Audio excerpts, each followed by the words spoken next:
फर्क है।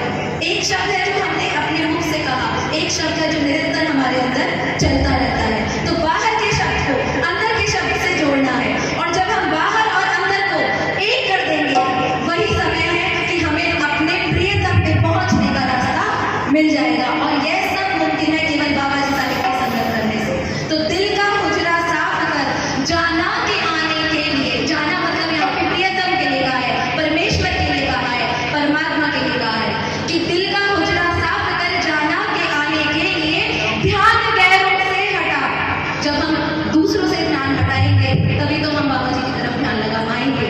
तो ध्यान गैरों से हटा उसके बिठाने के लिए। आगे बताया है, चश्मे दिल से देख जरा जो तमाशे हो रहे, चश्मे दिल से देख जरा जो तमाशे हो रहे, दिल से क्या क्या है दिल से क्या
मन को अगर हम बाबा जी साहेब के भजन में, सुमरन में, शब्द में, वाणी में, संतों की इतनी वाणी है कि अगर हम एक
सिंपल बात यही है कि हमारा जो सतगुरु है वो यहाँ का रहने वाला नहीं है, पार ब्रह्म परमेश्वर सतगुरु है ना, कहाँ का निवासी है, पार ब्रह्म परमेश्वर जिसको हम कहते हैं। और हम कौन है, हम जीवात्मा जो उन्हीं में से रहते हैं, हम कोई अलग के नहीं है। अगर हमसे गलती भी होती है तो हम माफी मांग सकते हैं कि हे बाबा जी हमसे गलती हो गई, पर वो माफ तब करेंगे जब हम उनके हैं।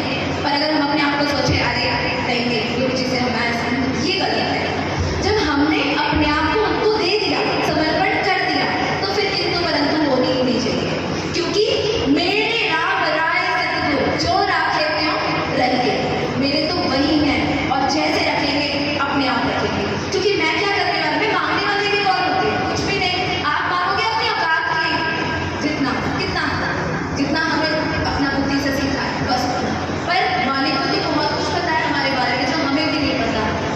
माँ बाप गुरु पूजिए, है ना, तो ये सब चीज़ें जो होती है मांगने की और ना मांगने की, ये सब बहुत छोटी लगने लगती हैं जब हम बात करते हैं पार ब्रह्म की। तो पार ब्रह्म परमेश्वर सतगुरु आप ही करने हार, जब आप ही करने वाले हो तो कुछ है ही नहीं। संसार को दो तरीके से देख सकते हैं, एक है आध्यात्मिक, एक है सामाजिक। जब हम सामाजिक दृष्टिकोण से चीज़ों को देखते हैं उसमें, और जब हम आध्यात्मिक दृष्टिकोण से देखते हैं उसमें फर्क हो जाता है।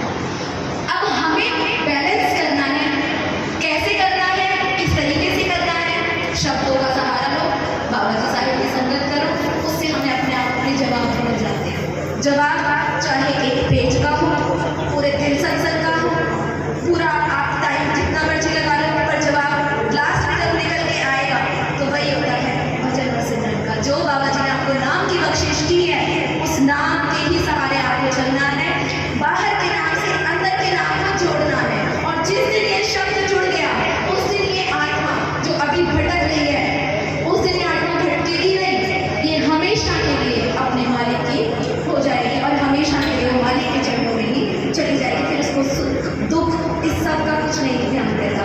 वो एक शुद्ध स्थिति होती है जिसमें आनंदमय आत्मा अपने परमात्मा में लीन होती है, और उसमें हम भेद भी नहीं कर सकते कि आत्मा कौन है परमात्मा कौन है। जब नदियाँ सागर में मिल जाती हैं तो क्या आप भेद कर सकते हो कि ये गंगा है, ये ब्रह्मपुत्र है, ये कृष्णा है, इतनी सारी नदियाँ हैं। जब सागर में समाती हैं तो वो एक ही हो जाती है, तब हम भेद नहीं कर सकते। कितनी अच्छी बात कबीर साहिब ने भी कही है, जल विच कुंभ, कुंभ विच जल है, बाहर भीतर पानी, फूट्यो कुंभ जल जल में समायो, यह गति बिरले ही जानी, हमारे गुरु मिले ब्रह्म ज्ञानी। तो ये हमारे लिए इतनी बड़ी बात है कि हमें इतने अच्छे सतगुरु इस कलयुग के टाइम में मिले हैं, वरना क्या कुछ नहीं होना। तो अगर हमें गुरु मिले हैं, पूर्ण सतगुरु, गुरु भी नहीं, हमें एक पूर्ण सतगुरु मिला है। नानक तो प्रभु भय कृपाला, सतगुरु पूरा पाया, चरण कमल तेरे धोए धोए पीवा, मेरे सतगुरु दीन दयाला। तो वो तो दीनों के दयालु है, सबके ऊपर कृपा करने वाले हैं। तो अगर हमारे कुछ गलत भी करते हैं तो भी बाबा जी वो सबको सही कर देते हैं। काग पलट गुरु हंसा कीना, दीना नाम निशानी, हंसा पहुँचे सुख सागर पर, मुक्ति भरे जहाँ पानी, हमारे गुरु मिले ब्रह्म ज्ञानी। तो अगर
बोलो सात बाबा की।